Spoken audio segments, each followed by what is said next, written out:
Hello everyone. आज के video में हम पढ़ेंगे एक्सचेंज ऑफ गैसेस। गैस का एक्सचेंज दो जगह पे होता है, प्राइमरी लेवल पे एल्वियोलाई में और सेकेंडरी लेवल पर जो बोल सकते हैं ब्लड और टिश्यू के बीच। ये जो गैस का एक्सचेंज है इस ये पूरी तरह से एक सिंपल डिफ्यूजन के द्वारा होता है। इसमें कोई एटीपी खर्च नहीं होती है और गैस का डिफ्यूजन जो हो रहा है, चाहे ऑक्सीजन हो या कार्बन डाइऑक्साइड, ये गैसेस हमेशा ही हाई पार्शियल प्रेशर से लो पार्शियल प्रेशर की तरफ मूव करते हैं।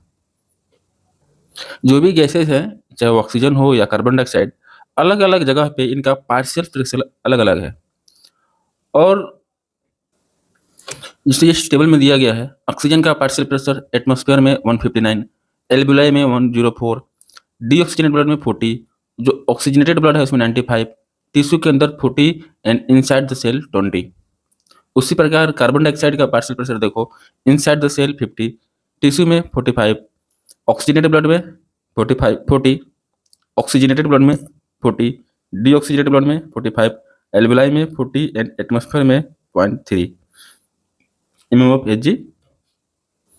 ये पार्शियल प्रेशर अलग-अलग जगह पे दोनों ही गैस का डेफिनेटली आपको याद होनी चाहिए। हर साल नीट में क्वेश्चन इससे आते ही आते हैं। गैस का जो मूवमेंट है, जो डिफ्यूजन है, हमेशा ही हाई पार्शियल प्रेशर से लो पार्शियल प्रेशर की तरफ होगा। जैसे हम ऑक्सीजन का मूवमेंट देख रहे हैं, तो ऑक्सीजन का पार्शियल प्रेशर सबसे ज़्यादा कहाँ है? एटमॉस्फेयर में 159। इसके बाद वो मूव करेगा एल्वियोलाई में, एल्वियोलाई से ऑक्सीजनेटेड ब्लड 95, देन टिश्यू 40, उसके बाद सेल। ये है इसका मूवमेंट का सीक्वेंस। उसी प्रकार कार्बन डाइऑक्साइड जो कि सेल में बना हुआ है, सेल के अंदर उसका पार्शियल प्रेशर 50 है, 50। उसके बाद वो आएगा टिश्यू में 45, देन डीऑक्सीजनेटेड ब्लड 45। कोई दिक्कत नहीं है, दोनों का पार्शियल प्रेशर सेम है, इजीली मूव करेगा। देन डीऑक्सीजनेटेड ब्लड से एल्वियोलाई जिसमें 40, लगातार हाई पार्शियल प्रेशर से लो पार्शियल प्रेशर की तरफ, एंड एल्वियोलाई से एटमॉस्फेयर में रिलीज हो जाएगा 0.3।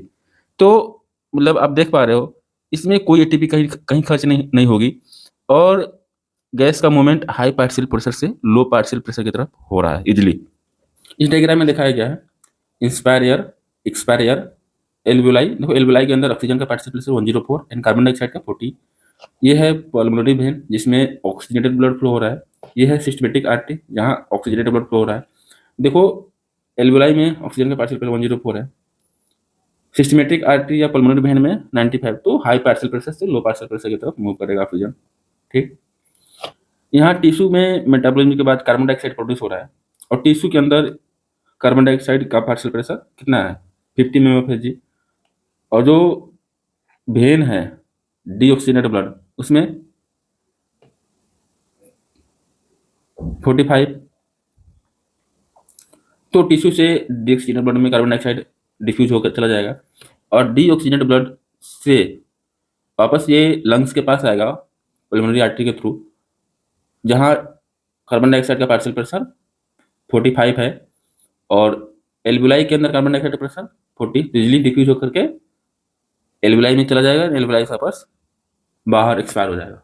ठीक है, किसी भी गैस का जो डिफ्यूजन कैपेसिटी है वो डिपेंड करेगा solubility of gas, respiratory membrane का जो थिकनेस है इस पे, एंड पार्शियल प्रेशर कितना है।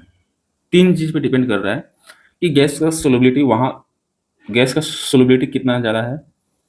जो रेस्पिरेटरी मेम्ब्रेन है, जहाँ जैसे यहाँ एल्वियोलाई और कैपिलरीज के बीच जो गैस एक्सचेंज हो रहा है, तो इसकी थिकनेस कितनी ज़्यादा है एंड पार्शियल प्रेशर का डिफरेंस कितना ज़्यादा है। ठीक है, एक और इम्पोर्टेंट पॉइंट है यहाँ लिखा हुआ है कि कार्बन डाइऑक्साइड का सोलबिलिटी 20 से 25 टाइम ज़्यादा होता है ऑक्सीजन के कंपेयर में।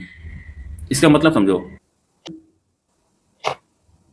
मतलब कार्बन डाइऑक्साइड की सोलबिलिटी ऑक्सीजन के कंपेयर में 20 से 25 टाइम ज़्यादा है और यही रीजन है। देखो यहाँ आप डिफरेंस देखो पार्शियल प्रेशर के बीच कार्बन डाइऑक्साइड में, टिश्यू के अंदर 50 है, जो डीऑक्सीजनेटेड ब्लड है वहाँ 45, सिर्फ 5 का डिफरेंस है और इजीली कार्बन डाइऑक्साइड मूव कर पा रहा है। क्यों? क्योंकि इसकी सोलबिलिटी ज़्यादा है, 20-25 टाइम ज़्यादा है ऑक्सीजन से। ठीक है, तो यहाँ कार्बन डाइऑक्साइड को मतलब एक बेनिफिट मिल रहा है, जिसके मतलब इतना कम पार्शियल प्रेशर का डिफरेंस होते हुए भी इजीली कार्बन डाइऑक्साइड डिफ्यूज कर पा रहा है। और यहीं ऑक्सीजन का देखो पार्शियल प्रेशर का डिफरेंस कितना ज़्यादा है, एल्वियोलाई में कितना है 104 और ऑक्सीजनेटेड ब्लड में 95, लगभग 20 का डिफरेंस है यहाँ पे। और उसी प्रकार यहाँ देखो सेलुलर लेवल पे जो ऑक्सीजनेटेड ब्लड है इसमें 95 और टिश्यू के अंदर 40, टिश्यू के अंदर 50। तो यहाँ भी लगभग लगभग 40-45 mm ऑफ एच का डिफरेंस है, समझे यहाँ पे। मतलब कि कार्बन डाइऑक्साइड के मूवमेंट के लिए पार्शियल प्रेशर कम है, ज़्यादा डिफरेंस नहीं है, लेकिन इसकी सोलबिलिटी 20 से 25 गुना ज़्यादा है ऑक्सीजन से, और जिसके कारण इजली ये भी डिफ्यूज कर पा रहा है।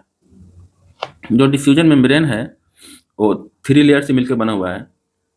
स्क्वेमस एपिथेलियम ऑफ एल्वेलाई, ये एल्वेलाई हो गया। ये जो बाहर की लेयर है ये squamous epithelium. Then endothelium of blood capillary, ये ब्लड कैपिलरी है। और जो ये लेयर है कैपिलरी एंडोथेलियम, और इनकी दोनों के बीच बेसमेंट मेम्ब्रेन, ये पूरा बेसमेंट मेम्ब्रेन में लिया आएगा ये, ठीक है। मेजरली 3 आपको याद रखना है, ये एल्वेलाई का एंडोथेलियम, ये हो गया बेसमेंट मेम्ब्रेन, और ये हो गया कैपिलरी एंडोथेलियम।